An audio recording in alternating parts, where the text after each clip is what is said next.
जय श्री कृष्णा। राधे राधे। आज हम सुनेंगे गोवर्धन पूजा की कथा। आज कार्तिक मास के शुक्ल पक्ष की प्रतिपदा तिथि है और आज ही के दिन गोवर्धन पूजा का पर्व मनाया जाता है। कुछ जगहों पर इसे अन्नकूट के नाम से भी जाना जाता है। अन्नकूट शब्द का अर्थ होता है अन्न का समूह।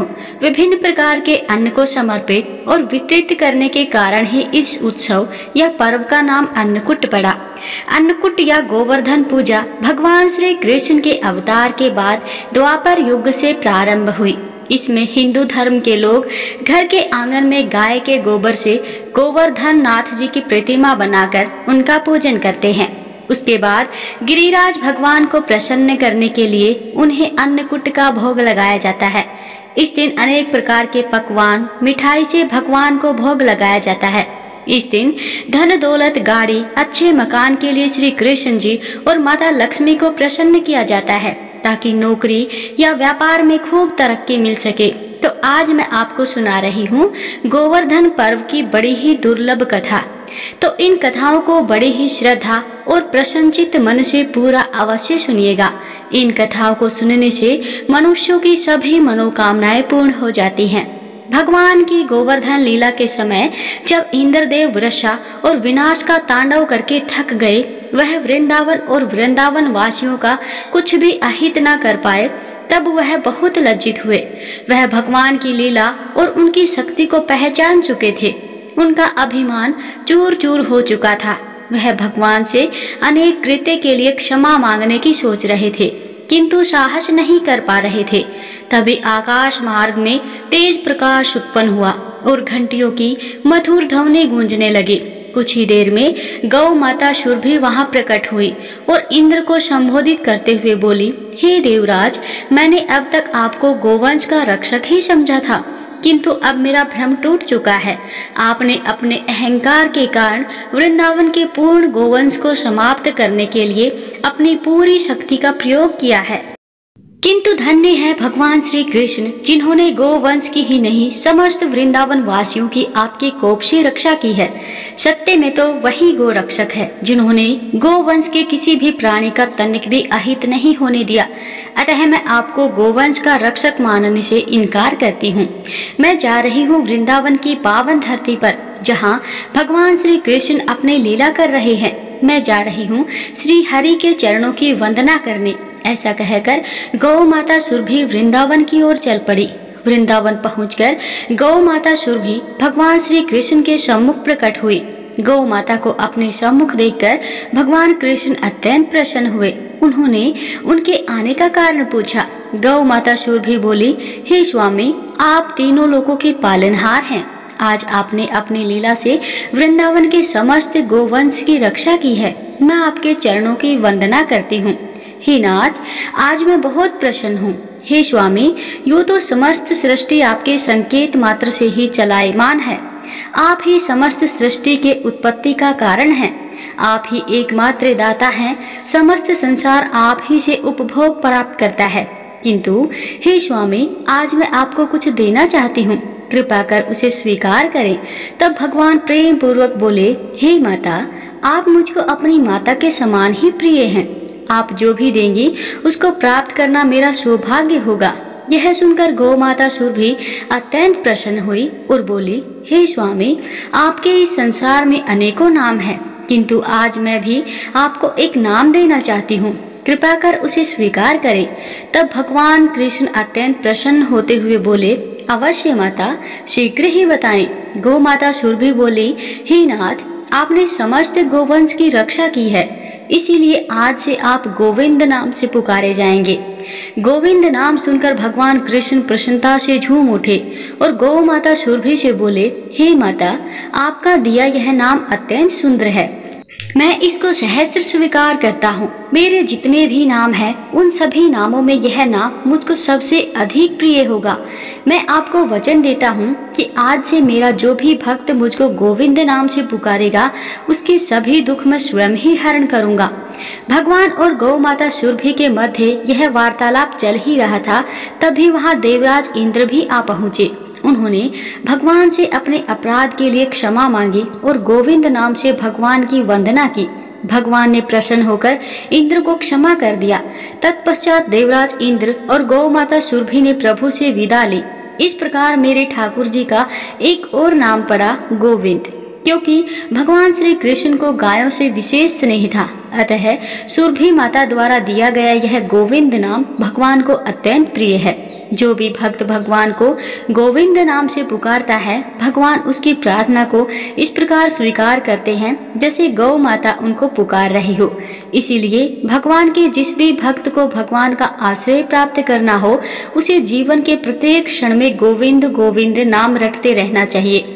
आइए अब गोवर्धन पर्व की दूसरी कथा को सुनते हैं। कथा के अनुसार देवराज इंद्र को अभिमान हो गया था और इंद्र का अभिमान चूर करने हेतु भगवान श्री कृष्ण, जो स्वयं लीलाधारी श्री हरि विष्णु के अवतार हैं, उन्होंने एक लीला रची। प्रभु की इस लीला में यूं हुआ कि एक दिन उन्होंने देखा कि सभी व्रजवासी उत्तम पकवान बना रहे हैं और किसी पूजा की तैयारी में जुटे हैं। भगवान श्री कृष्ण जी ने बड़े भोलेपन से मैया यशोदा से प्रसन्न किया, मैया, यह आप लोग किनकी पूजा की तैयारी कर रहे हैं? कृष्ण जी की बातें सुनकर माता यशोदा बोली, लल्ला, हम देवराज इंद्र की पूजा के लिए अन्नकूट की तैयारी कर रहे हैं। माँ के ऐसा कहने पर भगवान श्री कृष्ण जी बोले, माँ, हम इंद्र की पूजा क्यों करते हैं? मैया ने कहा, वह वर्षा करते हैं जिससे अन्न की उपज होती है, उनसे हमारी गायों को चारा मिलता है। भगवान श्री कृष्ण जी बोले, हमें तो गोवर्धन पर्वत की पूजा करनी चाहिए, क्योंकि हमारी गाय तो वहीं पर चरती हैं। इस दृष्टि से गोवर्धन पर्वत ही पूजनीय है और इंद्र तो कभी दर्शन भी नहीं देते, वह पूजा न करने पर क्रोधित भी होते हैं। अतः ऐसे अहंकारी की पूजा नहीं करनी चाहिए। लीलाधारी की लीला और माया से सभी ने इंद्र के स्थान पर गोवर्धन पर्वत की ही पूजा की। देवराज इंद्र ने इसे अपना अपमान समझा और मूसलाधार वर्षा आरंभ कर दी। प्रलय के समान वर्षा देखकर सभी व्रजवासी भगवान कृष्ण को कोसने लगे और कहने लगे कि यह सब इनका कहाँ मानने से हुआ है। तब मुरलीधर ने अपनी मुरली कमर में डाली और यह कनिष्ठा पर पूरा गोवर्धन पर्वत को उठा लिए और सभी ब्रजवासियों को उसमें अपने गाय और बछड़े समेत शरण लेने के लिए बुलाया। इंद्र कृष्ण के यह लीला देखकर और भी ज्यादा क्रोधित हुए। फलता वर्षा और तेज हो गई। इंद्र का मान मर्दन के लिए तब श्री कृष्ण ने सुदर्शन चक्र से कहा कि आप पर्वत के ऊपर रहकर वर्षा की गति को नियंत्रित करें, और शेषनाग से कहा कि आप मेढ़ बनाकर पानी को पर्वत की ओर आने से रोके। इंद्र निरंतर 7 दिन तक मूसलाधार वर्षा करते रहे। तब उन्हें लगा कि उनका सामना करने वाला कोई आम मनुष्य नहीं हो सकता। अतः वे ब्रह्मा जी के पास पहुँचे और सब वृतांत कह सुनाया। ब्रह्मा जी ने इंद्र से कहा कि आप जिस कृष्ण की बात कर रहे हैं, वह भगवान विष्णु के साक्षात अंश हैं और पूर्ण पुरुषोत्तम नारायण हैं। ब्रह्मा जी के मुख से यह वृतांत सुनकर इंद्र अत्यंत लज्जित हुए और श्री कृष्ण जी से कहा कि प्रभु, मैं आपको पहचान न सका, इसीलिए अहंकार वश भूल कर बैठा। आप दयालु हैं और कृपालु भी हैं, इसीलिए मेरी भूल को क्षमा करें।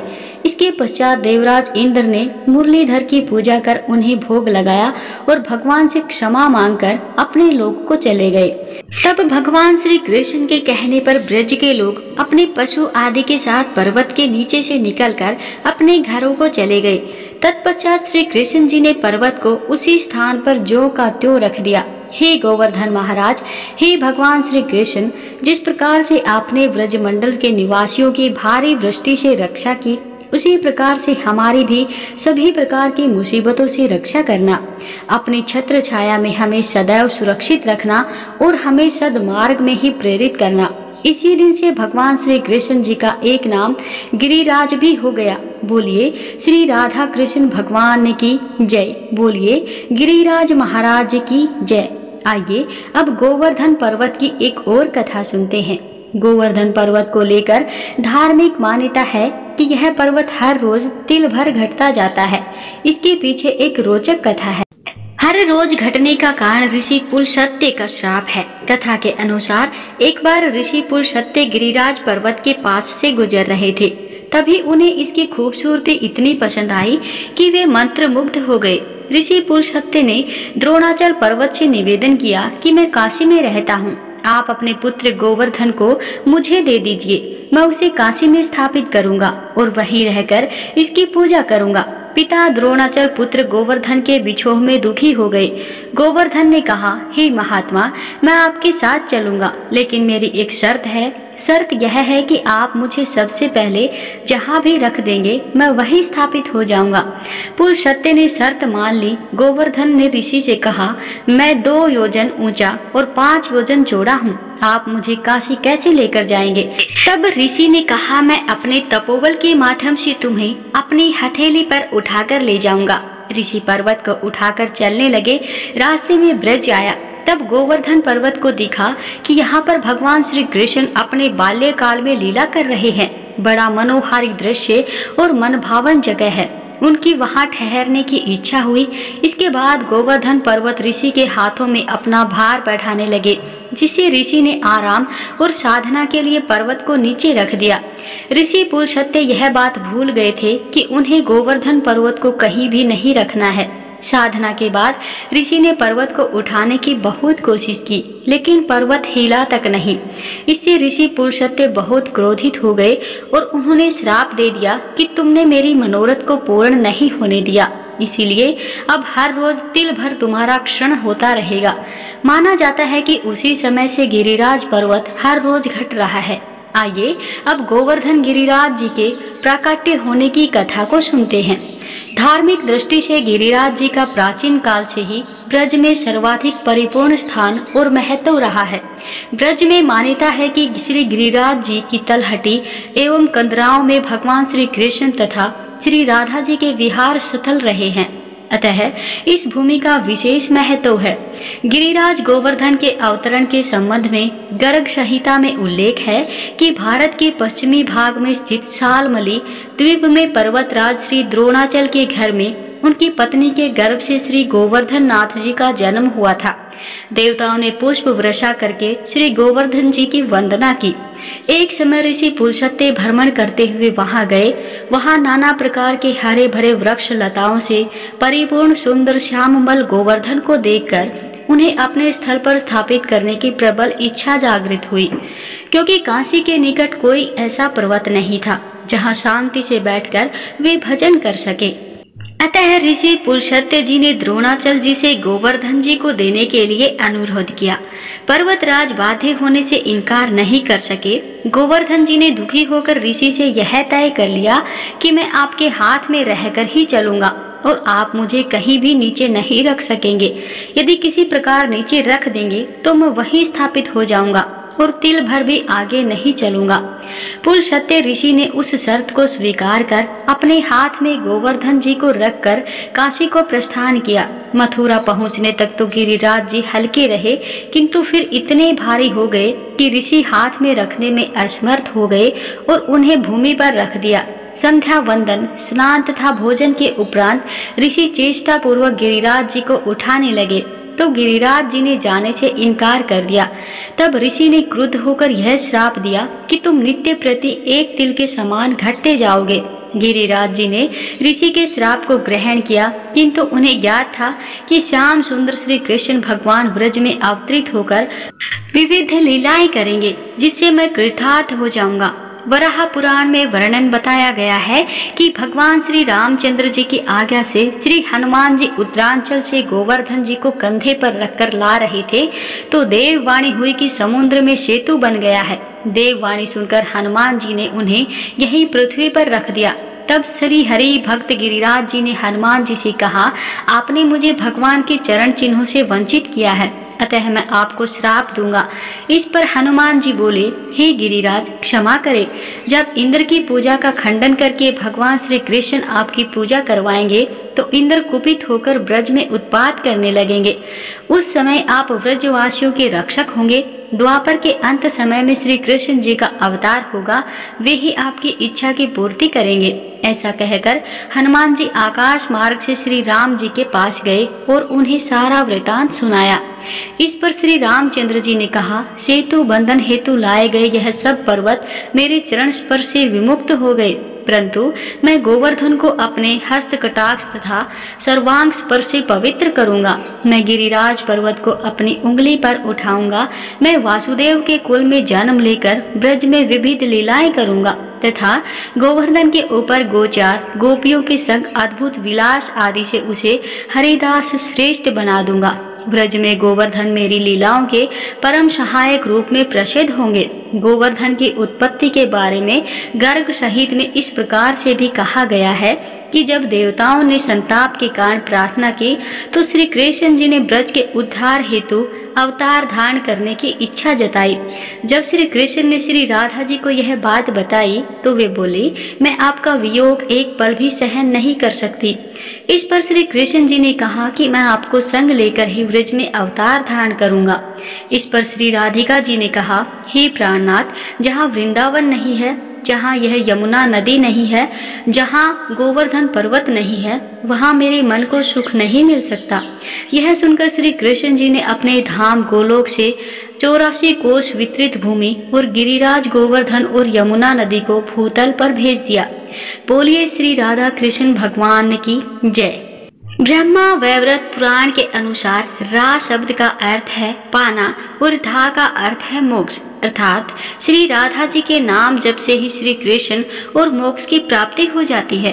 पूर्व काल में श्री राधा ने सतशृंग पर्वत पर 1 सहस्र दिव्य युग तक निराहार रहकर तपस्या की। इससे वे अत्यंत दुर्बल हो गई। भगवान श्री कृष्ण जी ने देखा कि श्री राधा चंद्रमा की एक कला के समान अत्यंत कृष्ण हो गई है। अतः तब भगवान श्री कृष्ण करुणा से द्रवित होकर श्री राधा को छाती से लगाकर फूट फूट कर रोने लगे।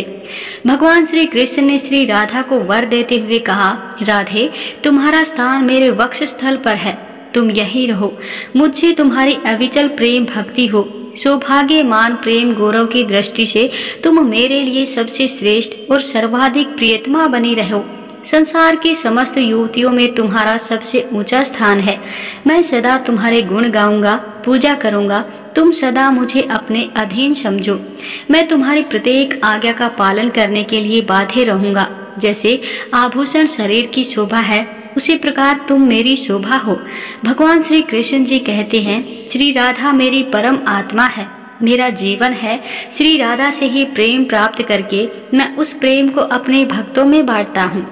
भगवान श्री कृष्ण जी की सेवा से ही श्री राधा जी ने सबसे अधिक मनोहर रूप, सौभाग्य, मान, गौरव तथा श्री कृष्ण के हृदय स्थल में स्थान पाया है। वृंदावन की लीला में लौकिक दृष्टि से तो श्री कृष्ण जी 11 वर्ष की अवस्था से ही ब्रज का परित्याग करके मथुरा आ गए थे। इतनी छोटी अवस्था में स्त्रियों के साथ प्रणय की बात कल्पना में ही नहीं आती। और अलौकिक जगत में श्री राधा कृष्ण दोनों सर्वथा एक ही हैं। फिर भी भगवान ने ब्रह्मा जी को श्री राधा के दिव्य विग्रह का दर्शन कराने का वरदान दिया। उसकी पूर्ति के लिए उन्होंने ब्रह्मा जी को एकांत वन में श्री राधा के दर्शन कराए और वहीं ब्रह्मा जी के द्वारा रसराज कृष्ण और महाभाव रूपी राधा की विवाह लीला भी संपन्न हुई। यह विवाहिता श्री राधा जी सदैव ही भगवान कृष्ण के संग रहती है, अवश्य ही छिपी रहती है। केवल कृष्ण कृपा होने पर ही साधक को इस युगल जोड़ी के दर्शन दुर्लभ दर्शन होते हैं। पौराणिक कथाओं के अनुसार राधा माता गोलोक में श्री कृष्ण जी के साथ निवास करती हैं। एक बार देवी राधा गोलोक से कहीं बाहर गई। जब वापस आई तो देखा कि कृष्ण भगवान गोलोक में नहीं है। उस समय भगवान श्री कृष्ण अपनी एक सखी विराजा के साथ गोलोक में घूम रहे थे। यह बात जब राधा जी को मालूम हुई तो उन्हें गुस्सा आया और वो सीधे उनके पास पहुंच गई। वहां पहुंचकर उन्होंने भगवान श्री कृष्ण को काफी भला बुरा कहा। राधा जी का यह व्यवहार भगवान श्री कृष्ण के मित्र श्री दामा को बुरा लगा और उन्होंने राधा जी को पृथ्वी पर जन्म लेने का श्राप दे दिया। राधा रानी को इतने गुस्से में देखकर कृष्ण भगवान की सखी विराजा भी वहां से चली गई। इस श्राप के बाद राधा ने बदले में श्री दामा को श्राप देते हुए राक्षस कुल में जन्म लेने का श्राप दे दिया। राधा रानी के द्वारा दिए गए श्राप के कारण ही श्री दामा का जन्म शंखचूर्ण दानव के रूप में हुआ था। दानव कुल में जन्म लेने के बाद भी भगवान विष्णु का अनन्य भक्त बना। वहीं दूसरी ओर राधा रानी ने भी पृथ्वी पर वृषभानु के घर पुत्री के रूप में जन्म लिया। लेकिन राधा रानी वृषभानु जी की पत्नी देवी कीर्ति के गर्भ से नहीं जन्मी थी। दरअसल जिस समय श्री दामा और राधा जी ने एक दूसरे को श्राप दिया, तब भगवान श्री कृष्ण ने राधा रानी से कहा कि आपको पृथ्वी पर देवी कीर्ति और वृषभानु की पुत्री के रूप में रहना है। इसके आगे भगवान श्री कृष्ण ने राधा रानी से कहा, जब आप विवाह के योग्य हो जाएंगी तो आपका विवाह मनुष्य के अवतार में रायण नामक एक वैश्य से होगा। हालांकि वह भी मेरे अंश अवतारों में से ही एक होगा। आप धरती पर भी मेरी प्रियतम बनकर ही रहेंगे, परंतु हम दोनों को वहां बिछड़ने का दुख सहना होगा। हे राधा रानी, आप धरती पर जन्म लेने की तैयारी करें। सांसारिक दृष्टि से देवी कीर्ति गर्भवती हुई और उन्हें प्रसव भी हुआ, लेकिन देवी कीर्ति के गर्भ में योग माया की प्रेरणा से वायु का प्रवेश हुआ और उन्होंने वायु को ही जन्म दिया। जब वह प्रसव पीड़ा से गुजर रही थी, उसी समय महादेवी राधा रानी एक प्यारी सी कन्या के रूप में प्रकट हो गई। जिस दिन राधा रानी प्रकट हुई वह भाद्रपद शुक्ल पक्ष की अष्टमी का दिन था। एक बार नारद मुनि ने पृथ्वी लोक पर राधा नाम की महिमा सुनी और सुना कि वह कृष्ण की सबसे बड़ी भक्त हैं। नारद जी को लगता था कि वह श्री हरि के सबसे बड़े भक्त हैं। अपने मन की शंका का निवारण करने के लिए नारद जी श्री कृष्ण जी के पास गए। श्री कृष्ण जी तो अंतर्यामी हैं, समझ गए कि नारद जी के मन में क्या शंका चल रही है। श्री कृष्ण जी ने सोचा, नारद जी को राधा रानी के प्रेम और भक्ति का अनुभव करवाना ही पड़ेगा। जब नारद जी श्री कृष्ण जी के पास आए तो श्री कृष्ण अपना सिर पकड़कर बैठे थे। नारद जी ने श्री कृष्ण जी से पूछा, प्रभु आपको क्या हुआ है? तब श्री कृष्ण जी कहने लगे, नारद जी मेरे सिर में बहुत दर्द है। नारद जी ने पूछा, प्रभु आपके इस दर्द का निवारण कैसे होगा? तब श्री कृष्ण जी ने कहा, अगर कोई मेरा सच्चा भक्त अपने चरणों को धोकर उसका चरणामृत मुझे पिलाए तो मेरे सिर का दर्द ठीक हो जाएगा। नारद जी सोचने लगे कि मैं श्री हरि का सच्चा भक्त हूँ, लेकिन श्री कृष्ण को अपने चरणों का चरणामृत पिलाने से मुझे नरक तुल्य पाप लगेगा, इसीलिए ऐसा पाप मैं अपने सिर पर नहीं ले सकता। नारद जी ने रुक्मणी जी से और बाकी रानियों से इस समस्या को सुनाया, लेकिन कोई भी पाप को अपने सर पर लेने को तैयार नहीं हुआ। नारद जी को राधा रानी की याद आई। नारद जी को राधा रानी की याद आई कि वह भी तो श्री कृष्ण जी की सच्ची भक्त है। नारद जी ने जाकर सारा प्रसंग राधा रानी को सुनाया। राधा रानी ने उसी समय एक बर्तन में जल लेकर अपने चरणों को धोकर वह जल नारद जी को दे दिया और कहा, जल्दी से जाकर इसे श्री कृष्ण जी को दे दो।